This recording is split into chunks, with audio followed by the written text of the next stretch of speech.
বাক্সাৰ শালবাৰীত শান্তিপূৰ্ণ ভোটদান কটকটীয়া নিৰাপত্তাৰ মাজতে বিটিচিৰ প্ৰথম পৰ্যায়ৰ পৰিষদীয় নিৰ্বাচনত আজি বাক্সা জিলাৰ শালবাৰী মহকুমাৰ অন্তৰ্গত ২০ নং মথনগুৰি আৰু ২১ নং শালবাৰী দুয়োটা সমষ্টিতে আজি শান্তিপূৰ্ণভাৱে ভোটদান কাৰ্য সম্পন্ন হৈছে। ২০ নং মথনগুৰি সমষ্টিত ৮২.৬৬% আৰু ২১ নং শালবাৰী পৰিষদীয় সমষ্টিত মুঠ ৮০.৭৪% ভোটগ্ৰহণ সম্পন্ন হোৱা বুলি জানিব পৰা গৈছে।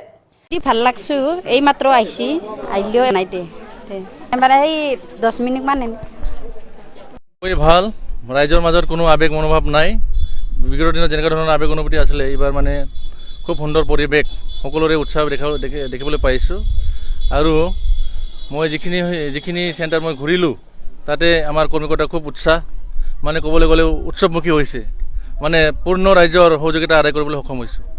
মৈৰাজাৰ গাঁৱৰ চেণ্টাৰত ভোট দিছোঁ। মোটামুটি 4-7টা বজাতে মই আৰম্ভণি কৰি দিছোঁ আৰু কি আশা বিপুল হোৱাৰী ৰাইজৰ আশীৰ্বাদ আছে তো নিশ্চয় জিকাটো খাটাঙি বুলি ক'ব পাৰি আৰু নিশ্চিত কোনো সন্দেহ নাই। দলৰ দলপতি হাগ্ৰামা মহিলা সাহেবৰ যিটো নীতি আদৰ্শ পূৰ্ণ হোৱাৰী জনাইছে ৰাইজে।